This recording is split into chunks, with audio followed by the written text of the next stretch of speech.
አዲስ ዓመት አዲስ ነገር ከሌለው ምኑን አዲስ ዓመት ሆነ? ሁልጊዜም እንደምንለው ከደንበኞቻችን የምንፈልገው እርካታን ብቻ ነው እንላለን። ለአዲሱ ዓመት ደግሞ ከእርካታ ጋር ታላቅ ደስታን ጨመርንበት። ሽልማት እንደ ሁልጊዜው የወደዱትን አዘው ከወዳጆቹና ከቤተሰቦ ጋር ውብ ጊዜን እያሳለፉ 250 ድርሃምና ከዛ በላይ ተጠቃሚ ሲሆኑ የዕጣው ተሳታፊ ይሆናሉ። ኩፖኑ ላይ ስምና አድራሻውን ሞልተው በተቀመጠው ሳጥን ውስጥ ይከታሉ። ኦንላይን ለምታዙ ደንበኞቻችን ትዕዛዙ ከ250ና ከዛ በላይ ከሆነ ኩፖን አብረን የምንልክ ሲሆን ሞልተው በዱከም ሬስቶራንት በሚገኘው ሳጥን ማስገባቱን አይዘንጉ። ዕጣው የሚወጣው የአይፎን 17 ፕሮማክሱ ኦገስት 8 ሲሆን BYD ሶንግ ፕላስ ብራንድ ኒው መኪና ደግሞ ሴፕቴምበር 12 ይሆናል።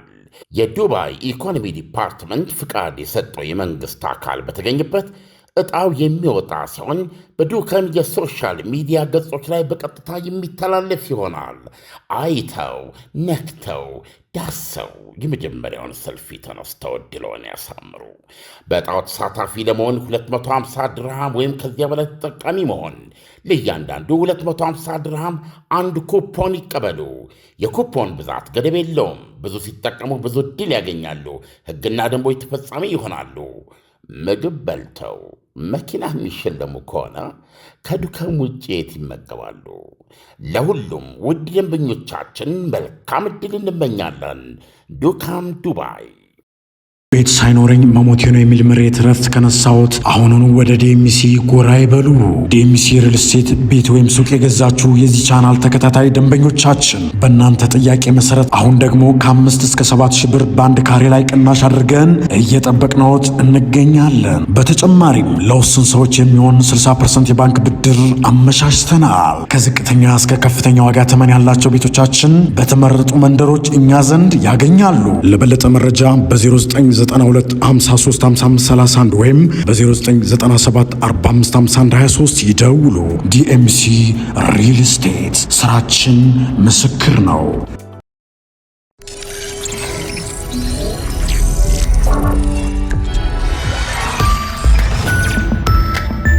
ይህ አዋዜ ሰበር ነው። የእስራኤሉ ጠቅላይ ሚኒስትር ቤንያሚን ኔታንያሁ የቱርኩ ፕሬዚደንት ረሲብ ጠይብ ኤርዶጋን ለእስራኤል ውድመት የሚያደርገውን ጥሪ በጣም አክብደን የምናየው ነው ሲሉ አስታወቁ። ሁኔታውንም አሜሪካ ትኩረት እንድትሰጠው እናስገነዝባለን ሲሉ ገለጹ። ኔታንያሁ ዛሬ ባካሄዱት የካቢኔ ስብሰባ ላይ ሲያስጠነቅቁ ኤርዶጋን አገረ እስራኤል እንድትወድም ጥሪ ሳያደርግ ያለፉ ቀናት ብዙ አይደሉም። እነዚህን ጥሪዎች አክብደንና አምርረን የምንመለከተው ምክንያቱም ከታሪክ የተማርነው አንድ ነገር ቢኖር አንድ ሰው ላጠፋቸው አቅጃለሁ ብሎ ሲናገር በዋዛ ሳይሆን በምር አምርረን መገንዘብ እንዳለብን ነው ብለዋል። በተጨማሪም አለው ኔታንያሁ አሜሪካ ወዳጄ የምትለውን የዚህን ሰውዬ ንግግር በትኩረት እንድታጤነው እናደርጋለን ሲሉ አክለዋል። ለካቢኔ አባላቱ ኤርዶጋንና ሌሎች የመንግሥታቸው ባለሥልጣኖች በኢየሩሳሌም ላይ የሚሰነዝሩት ዛቻም በቅርቡ ብሶበታል ይላሉ የዜና ዘገባዎች። የቱርክ አገር ውስጥ ጉዳይ ሚኒስትር በዚህ በያዝነው የፈረንጆች ሰኔ ወር መጀመሪያ ግድም ላይ ቱርክ ቅድስቲቷ ኢየሩሳሌምን ከእስራኤል ነፃ ማውጣት አለባት ሲሉ ተደምጠዋል። ከሐማስ መሩ የኦክቶበር 7 2023 በኢትዮጵያ መስከረም 26 2016 የሽብር ጥቃት ጀምሮ ኤርዶጋን ዋናው የእስራኤል ዘላፊ በመሆን ቀዳሚ ናቸው። እስራኤል ጋዛ ውስጥ ዘር ማጥፋት ፈጽማለች ሲሉ ይከሳሉ።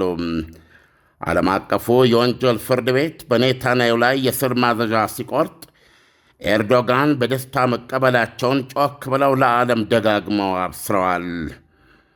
የተባበሩት መንግሥታት ድርጅት እንደ ዓለም አቀፍ ኃይል እስራኤል ላይ የኃይል እርምጃ እንዲወስድን በይፋ ጥሪ አድርገዋል። ኤርዶጋን በዓለምና በፖለቲካ ጎራ ሳይበቃቸው በ2025 የረመዳን ጾም ፍቺ ወቅት የጸሎት ሥነ ሥርዓት ላይ አላህ ሆይ ለስምህ ስትል ጽዮናዊት እስራኤልን አውድማት፣ ዶግ አመድ አድርጋት ብለው መጸለያቸውን የአውሮፓና የእስራኤል ዜና ምንጮች መዘገባቸው አይዘነጋም። ሰርክ ኤርዶጋንን ማሞካሸት የሚወዱት የአሜሪካው ፕሬዚደንት ዶናልድ ትራምፕ ባለፈው ሳምንት በሰጡት መግለጫ ኤርዶጋን እስራኤልን ስለማይወዳት አሜሪካና እስራኤል ኢራን ላይ ጦርነት በጀመሩ ወቅት ኤርዶጋን ኢራንን በማገዝ ጦርነት ውስጥ ሊገባ ይችል ነበር ብለዋል። ይሁንና ቱርክ በሰዓቱ ጦርነቱን ለመቀላቀል ዝግጅት ላይ እንደነበረች የሚያሳይ ምንም አይነት ፍንጭ አልሰጠችም ይላሉ ዘገባዎች።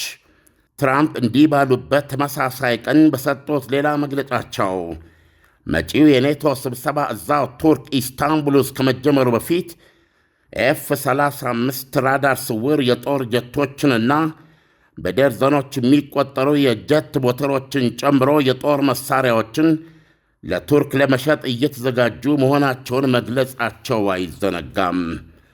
ከኤርዶጋን ዛቻና ማስጠንቀቂያ ጋር የመሣሪያ ሽያጩ ነገር እስራኤልን ከወዲሁ ለወራት ሲያሳስባት የቆየ ነገር መሆኑን ዘገባዎች ያመለክታሉ። ይሄ ከባድ ዜና ነው። ኢሳያስ በጣም ዓለም አሁን በኢራን በእስራኤል እና በሂዝቦላ ወይም በዚህ አካባቢ በመካከለኛው ምስራቅ ያለው ሁኔታ እየረገበ በመጣበት ሁኔታ ላይ የቱርክ በዚህ መንገድ መነሳት ምንን ያመለክታል? ዓለም ቱርክ ለምን አሁን ምናልባት ይህም በተመለከተ እስራኤሎቹ ደጋግመው የሚሉትን መድገሙ ምላሽ ይሆናል ብዬ ነው የማስበው። አሁን በከፍተኛ ውጊያ አዳክመነዋል ብላ የምታስበውን የኢራን ሺያዊ ተራዳ በመተካት በቱርክ እና ምናልባትም በሳውዲ አረቢያ እንዲሁም በኳታር መካከል የመጀመሪያዋንና ብቸኛዋን ሙስሊም ባለኒውክሌር ታጣቂ ሀገር ፓኪስታንንም የማኅበሩ አባል በሚያደርግ መልኩ ጥረት የሚያደርጉ የሱኒ ጽንፈኛ ኃይሎች በጠላትነት ተክተዋል የሚል ግምገማ አለ በእስራኤል በኩል። ከዚህ ቀደም እስራኤል የተጋትሮ ተራዳ በሚል የተፋለመቻቸው ራሷ ኢራን በዋነኛነት ወይም በእስራኤል አገላለጽ የባቡ ራስ ሆና በሄዝቦላ፣ በየመን ሐውቲ እንደዚሁም ደግሞ በኢራቅ ደጋፊ ኢራን የሆኑ አያሌ ሚሊሻዎች በተለይ ሂዝቦላ የሚባለውን ጨምሮ እስካሁን ድረስ በእስራኤል ሕልውና ዙሪያ ተጠምጥመው የነበሩ ኃይሎች ናቸው። ተራ በተራ መትቼ አዳክሜ ምንም አይነት ይሄ ነው የሚባል ጉዳት ሊያደርሱብኝ በማይችል ሁኔታ አስቀምጫቸዋለሁ ብላ ታምናለች። አይ ቲንክ እውነታውም ይሄ ነው። ይሁንና አሁን በሱ ምትክ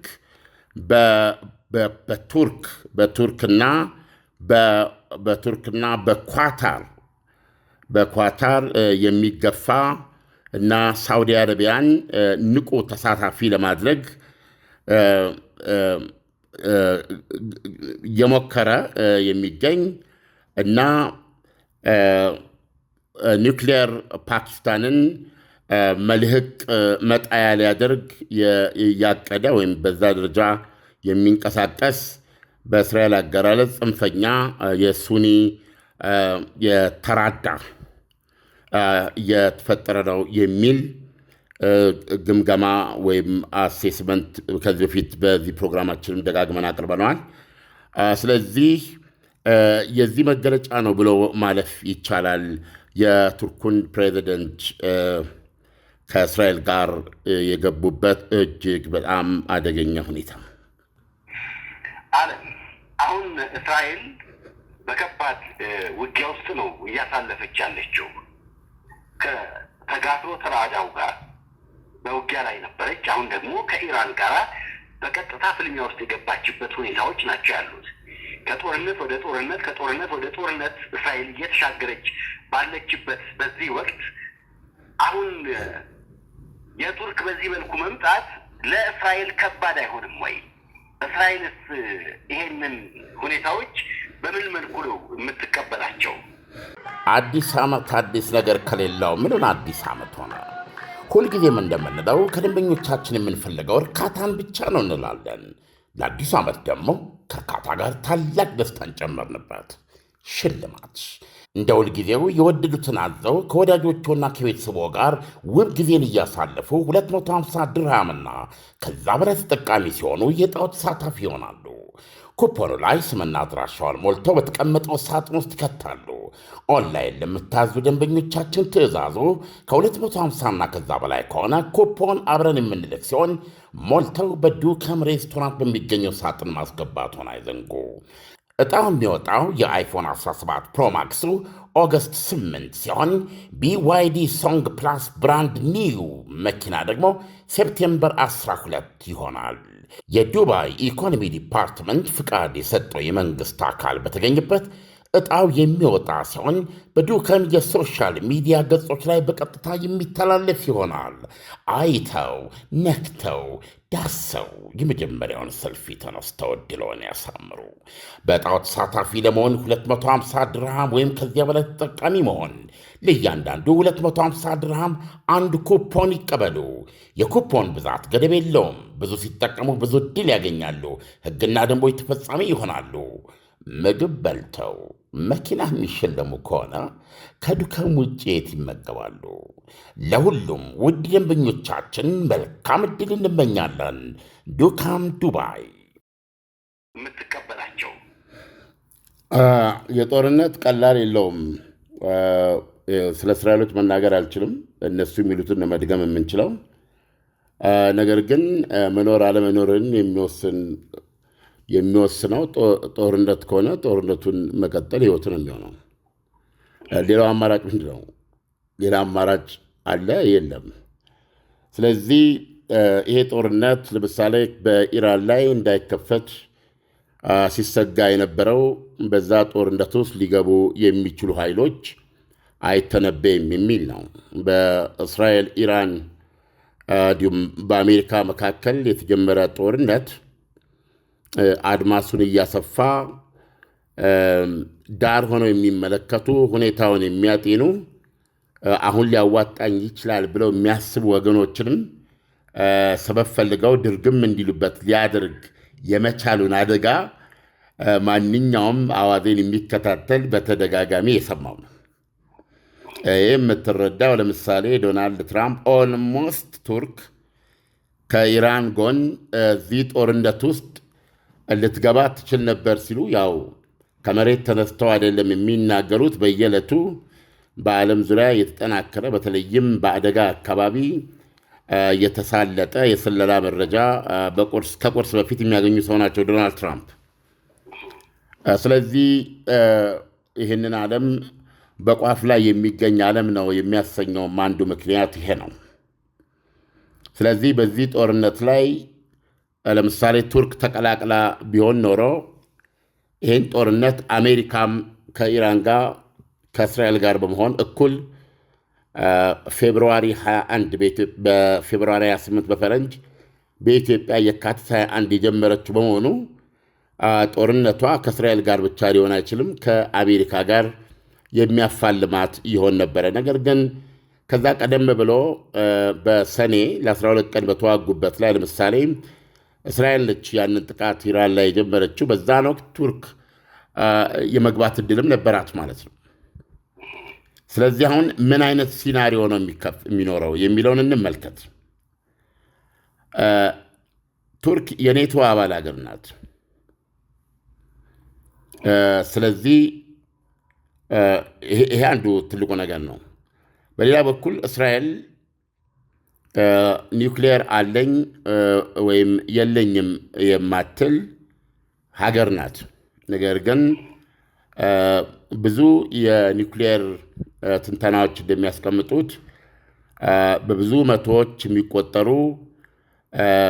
ጃፓንና ሂሮሺማን ካወደሙት አቶሚክ ቦምቦች 20ና 30 እጥፍ የሆኑ የተራቀቁ ሃይድሮጅን ቦምቦች ቴርሞኒክሌር የምንለው በተጨማሪም ደግሞ የኒውክሌር መሳሪያዎቹን በአረርነት በቦምብነት ብቻ ሳይሆን ከመድፍ ላይ በታንክ ጥይት በሚተኮስ ደረጃ በሚኒያቸር ደረጃ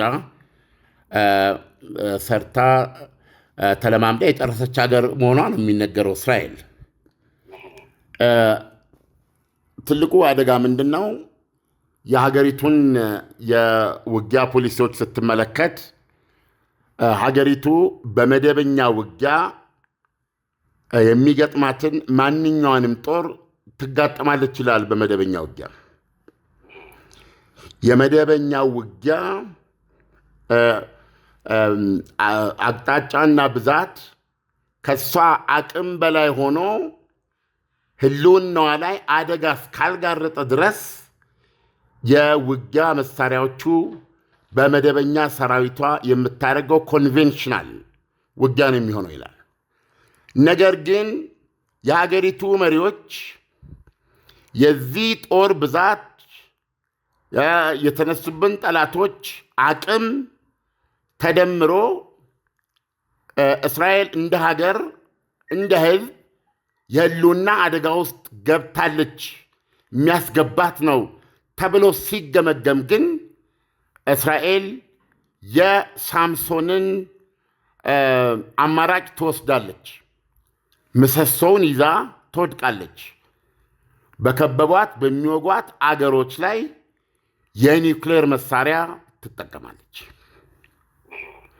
አሁን ይህንን የማቀርበው ከዚህ ከዩክሬን ጦርነት ጋር በተያያዘ ዓለም ምንኛ እያበደና እየተገፋ አንዳንድ ቀን እንደዋዛ ከዚህ በፊት ብለናል አይደለም እንዴ? ድሮ በእኔ አጭር በቅርብ የ20 ዓመት ጊዜ ውስጥ በጋዜጠኛነት ህይወት ውስጥ ጦርነቶችን በመላው ዓለም የሚቃወሙ አውሮፓውያን፣ አውስትራሊያውያን፣ አሜሪካውያን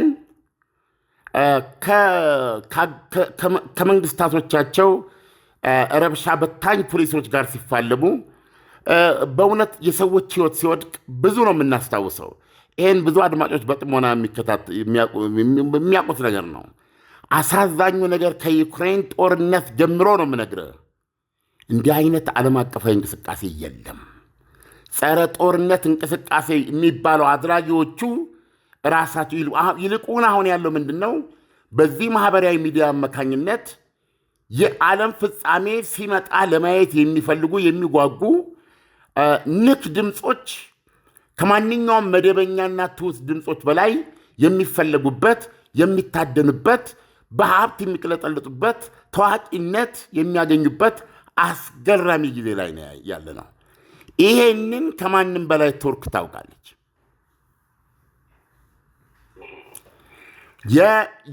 የራሽያን የኒውክሌር አርማዳ የኒውክሌር ጎተራ ከማንም በላይ ዩክሬን ታውቃለች።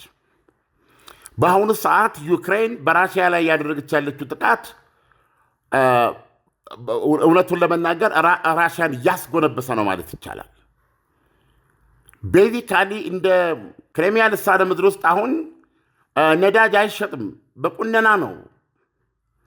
ነዳጅ መኪናን አምጥተህ ብቻ በውድ ዋጋ የምትገዛው ነው። እንደ ድሮ በጄሪካል በምናምን አትገዛም። የነዳጅ እጥረት ተከስቷል። የምግብ እጥረት፣ ብዙ እጥረቶች እንዳሉ ህዝቡ እየተናገረ ነው። ባላቋረጠ የዩክሬን የሰው አልባ ጥቃቶች ሞስኮ ባለፈው የነበረውን ገልጸናል። ጃፓን ፐርል ሃርበርን ፐርል ወደብን በካሚካዚ በጦር ጀቶች የመርከቦች ምንድነው ሞተር ውስጥ በመመሰግ ወደ 3000 ሰው ነው የገደሉት። ባህር ኃይል ነው የገደሉት።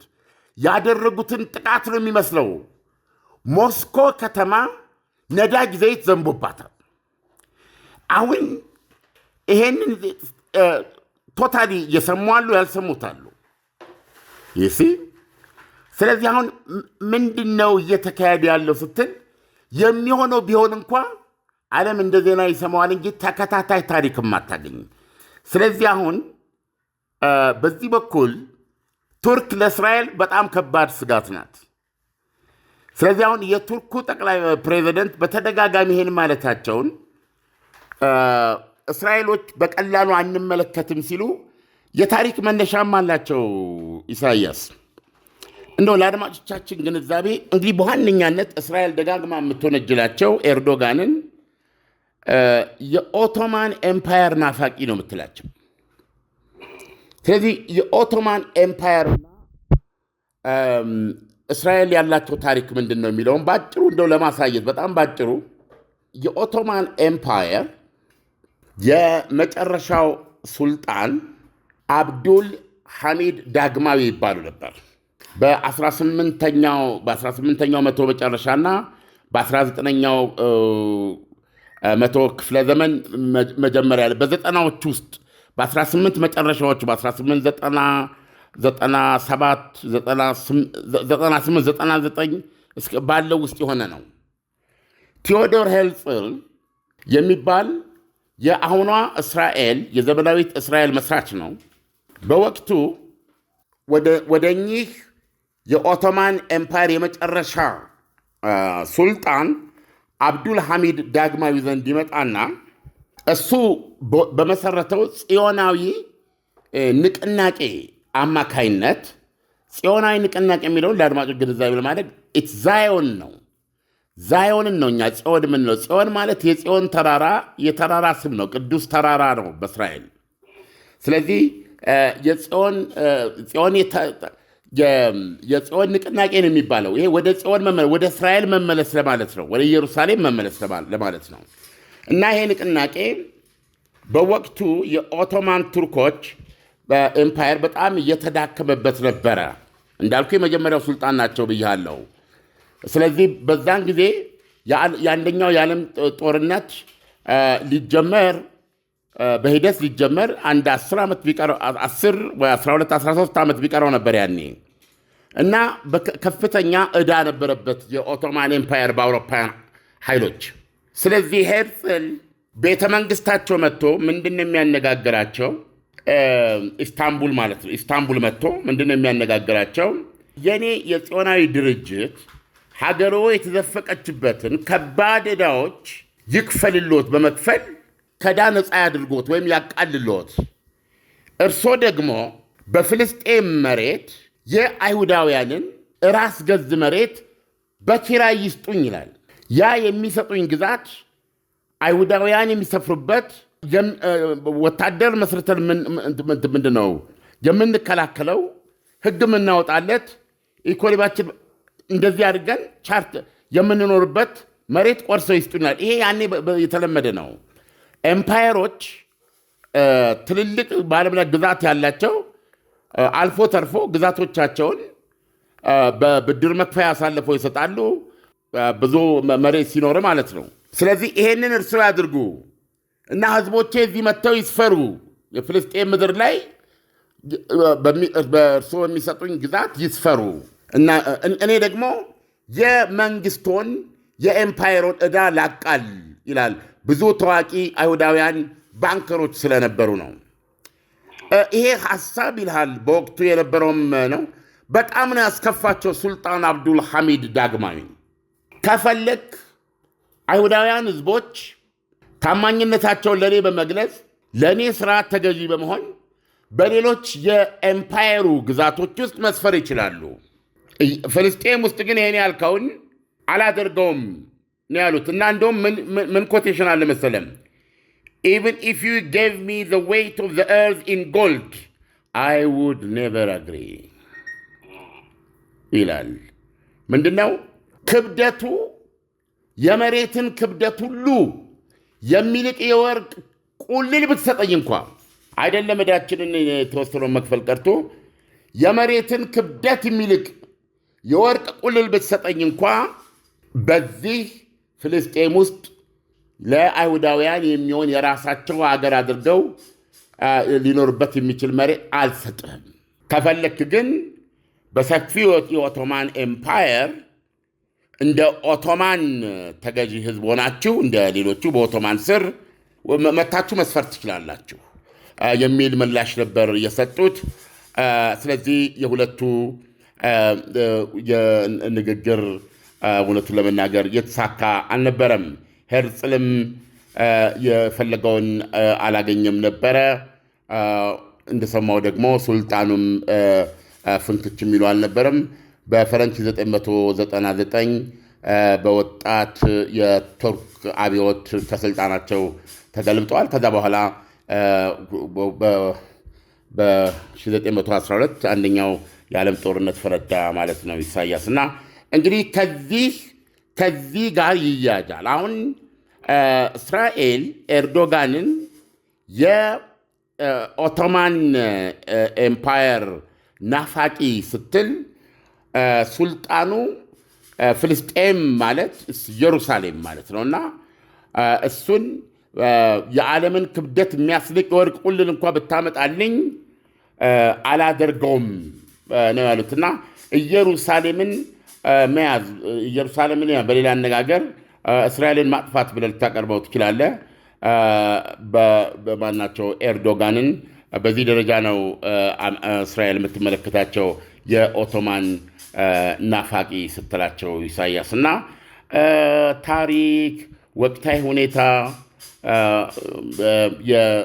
ምንድነው የተቆላለፉበት ነው። እና እንደውም አንድ ነገር ብጠቅስ እዚህ ጋር ምንድነው የሚሉት ሱልጣን አብዱል ሐሚድ ሰከንድ ኮምፕሊትሊ ሬፊውዝድ ዘ ኦፈር ይላሉ። እሱ የሰጣቸውን ብድሩን እከፍላለሁ የሚለውን ማለት ነው። ቴዎዶር ሄርጽል ማለት ሙሴ እስራኤላውያንን ከግብፅ ባርነት በጽኑክን በእግዚአብሔር ኃይል ማለት ነው ይዞ ወጥቶ ቀይ ባህርን አሻግሮ ለከነዓን ምድር አዳርሶ ከሆነ ሄርጽል ደግሞ አይሁዳውያን በክፉ ተከታታይ ብዙ መከራና ፍዳ እልቂት ከተቀበሉበት የአውሮፓ ምድር መርቶ ወደ የመጽሐፍ ቅዱስ መሬታቸው የመለሰ ሁለተኛው ሙሴ ነው ቴዎዶር ሄርጽል። ልክ እንደሱ ሁሉ ደግሞ ሱልጣን አብዱል ሐሚድ ደግሞ ምን ማለት እንደሆኑ ለማሳየት ይችን ነገር በጠቅሳት ደስ ይለኛል። ሱልጣን አብዱል ሐሚድ II completely refused the offer. He is widely documented as stating that he could not sell the land because it belonged to the Muslim people ይላል። በወቅቱ ሱልጣን አብዱል ሐሚድ ዳግማዊ የሄርጽልን ስጦታ ማለት ዕዳውን እንክፈል ብለው አንገቴ ይታረዳል አልቀበልም ያሉበት ምክንያት ፍልስጤም የሙስሊም ሕዝብ ናት በሚል አቋም ነው። እዚህ ያለውን የታሪክ ግጭት በጭንቅላት አስገብተ ዛሬ በእስራኤል በኩር ጠቅላይ ሚኒስትር ልትል ትችላለህ። ምክንያቱም እስራኤልን 17 ዓመት የመራ መሪ በኔታንያሁ ደረጃ አታገኝም። ኤርዶጋን ደግሞ በቱርክ ምድር ተመሳሳይ ረጅም ጊዜ የሚገኙ በዓለም ላይ የታወቁ የተከበሩ መሪ ናቸው። እነዚህ ሁለት ሰዎች መካከል ወቅታዊ ፖለቲካ ብቻ ሳይሆን እንዲህ አይነት የታሪክ አሻራም የሚጫወተው ሚና ስላለው ዓለማችን ይህን ትመስላለች። ኢሳያስ፣ ለትንታኔው ከወዲህ አመሰግናለሁ። መልካም ምሽት ይሁንልህ። መልካም ምሽት። ቤት ሳይኖረኝ መሞቴ ነው የሚል ምሬት ረፍት ከነሳዎት አሁኑኑ ወደ ዲኤምሲ ጎራ ይበሉ። ዲኤምሲ ሪል ስቴት ቤት ወይም ሱቅ የገዛችሁ የዚህ ቻናል ተከታታይ ደንበኞቻችን በእናንተ ጥያቄ መሰረት አሁን ደግሞ ከ5 እስከ 7 ሺህ ብር በአንድ ካሬ ላይ ቅናሽ አድርገን እየጠበቅነዎት እንገኛለን። በተጨማሪም ለውስን ሰዎች የሚሆን 60% የባንክ ብድር አመቻችተናል። ከዝቅተኛ እስከ ከፍተኛ ዋጋ ተመን ያላቸው ቤቶቻችን በተመረጡ መንደሮች እኛ ዘንድ ያገኛሉ። ለበለጠ መረጃ በ0992535531 ወይም በ0997455123 ይደውሉ። ዲኤምሲ ሪል ስቴት ስራችን ምስክር ነው። አዲስ ዓመት አዲስ ነገር ከሌለው ምኑን አዲስ ዓመት ሆነ? ሁልጊዜም እንደምንለው ከደንበኞቻችን የምንፈልገው እርካታን ብቻ ነው እንላለን። ለአዲሱ ዓመት ደግሞ ከእርካታ ጋር ታላቅ ደስታን ጨመርንበት። ሽልማት እንደ ሁልጊዜው የወደዱትን አዘው ከወዳጆቹና ከቤተሰቦ ጋር ውብ ጊዜን እያሳለፉ 250 ድርሃምና ከዛ በላይ ተጠቃሚ ሲሆኑ የዕጣው ተሳታፊ ይሆናሉ። ኩፖኑ ላይ ስምና አድራሻውን ሞልተው በተቀመጠው ሳጥን ውስጥ ይከታሉ። ኦንላይን ለምታዙ ደንበኞቻችን ትዕዛዙ ከ250ና ከዛ በላይ ከሆነ ኩፖን አብረን የምንልክ ሲሆን ሞልተው በዱከም ሬስቶራንት በሚገኘው ሳጥን ማስገባቱን አይዘንጉ። ዕጣው የሚወጣው የአይፎን 17 ፕሮማክሱ ኦገስት 8 ሲሆን BYD ሶንግ ፕላስ ብራንድ ኒው መኪና ደግሞ ሴፕቴምበር 12 ይሆናል። የዱባይ ኢኮኖሚ ዲፓርትመንት ፍቃድ የሰጠው የመንግሥት አካል በተገኘበት ዕጣው የሚወጣ ሲሆን በዱከም የሶሻል ሚዲያ ገጾች ላይ በቀጥታ የሚተላለፍ ይሆናል። አይተው ነክተው ዳሰው የመጀመሪያውን ሰልፊ ተነስተው ዕድልዎን ያሳምሩ። በዕጣው ተሳታፊ ለመሆን 250 ድርሃም ወይም ከዚያ በላይ ተጠቃሚ መሆን፣ ለእያንዳንዱ 250 ድርሃም አንድ ኩፖን ይቀበሉ። የኩፖን ብዛት ገደብ የለውም። ብዙ ሲጠቀሙ ብዙ ዕድል ያገኛሉ። ሕግና ደንቦች ተፈጻሚ ይሆናሉ። ምግብ በልተው መኪና የሚሸለሙ ከሆነ ከዱከም ውጭ የት ይመገባሉ? ለሁሉም ውድ ደንበኞቻችን መልካም ዕድል እንመኛለን። ዱካም ዱባይ።